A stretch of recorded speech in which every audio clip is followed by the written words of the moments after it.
because there are so many individual variations, psychology, mood, you name it. That's why it's really nice to have a machine that can detect these energies. And that's why the work that came from Princeton University is so important to this whole field of consciousness research. I know it sounds crazy, but they demonstrated that machines can detect the impact of human thought, of human attention. Popular culture believes that thoughts can affect the external world. William H. Macy used his emotions to influence random tosses of the dice at the craps table in the Las Vegas casino that hired him to be a cooler, or human jinx. Dr. Leskowitz spoke to experts at the Princeton Engineering Anomalies Research Lab, also known as the PAIR Lab, about their research on similar random processes.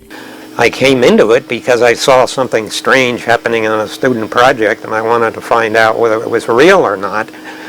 And on the basis of what I hope has been rigorous empirical study and analytical work, I have had to face the realization that there's something substantial going on here, and that there is a very real implication. Consciousness is creative.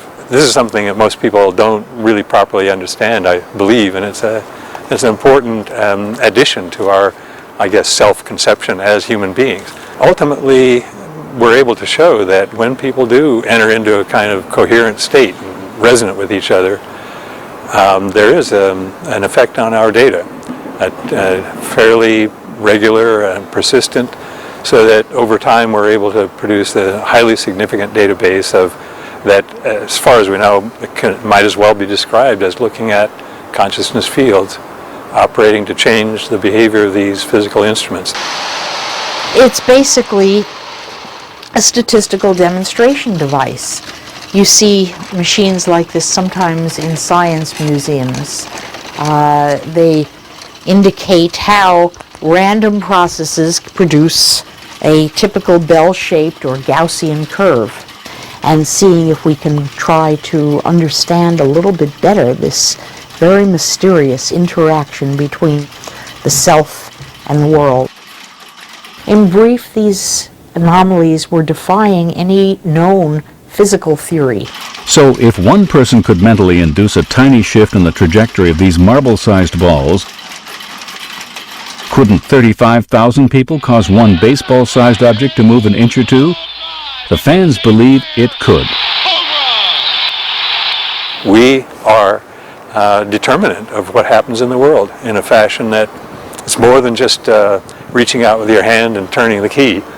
What you wish for becomes more likely. We're dealing with tiny effects here. I mean, these are not levitating the boxes off of the tables, but tiny effects over large databases make for significant effects. These things are indeed the Ouija boards of the future. Intention in the laboratory produces changes in the random behavior of these devices. We decided to work on miniaturizing, really, making the devices themselves small enough to take out into the field. According to statistics, if you flip a coin 10 times, you'd expect 5 heads. If you got 6 heads, you wouldn't think much of it. But if you flipped the coin 10 million times and got 6 million heads, you'd know some process is at work. This computer electronically flips a digital coin thousands of times per second and analyzes the results. Now, we've taken the boxes to baseball games, football games, basketball games, and whatnot, and they do react. One can certainly imagine putting a couple of these around in Fenway Park and seeing what happens game after game, actually doing some statistics on how the output of the box is correlated with the quality of the game or the outcome of the game. That, I am confident, would produce some interesting correlations. So here's what we did. We took a laptop carrying the random number generator program to Fenway Park and set it up during a game. The computer generated a steady stream of electronic ones and zeros while translating them into a visible indicator, the yellow ball that you see, which rotates forward if the ones are predominant, backwards for zeros. While the game was being played, I was making note of important game events. And then we'd check afterwards to see if there were any correlations between these events and the rotations of the yellow ball, now translated into a graph's peaks and valleys. The baseline represents an even 50-50 spread of forward or backward rotations. Anything outside the gray zone would be statistically significant.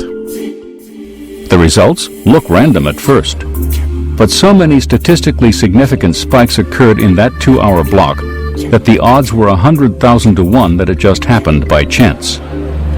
And when we matched these spikes to game events, the connections were striking. An Ortiz at bat, a 9th-inning rally, and the two biggest spikes, the wave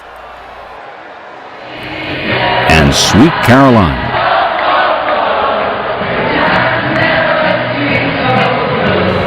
Music, movement, and heartfelt affection.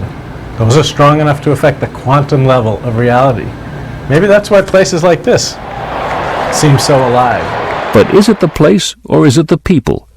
We'll hear proponents from both sides, but first, those who feel the people are key. Oh, yeah!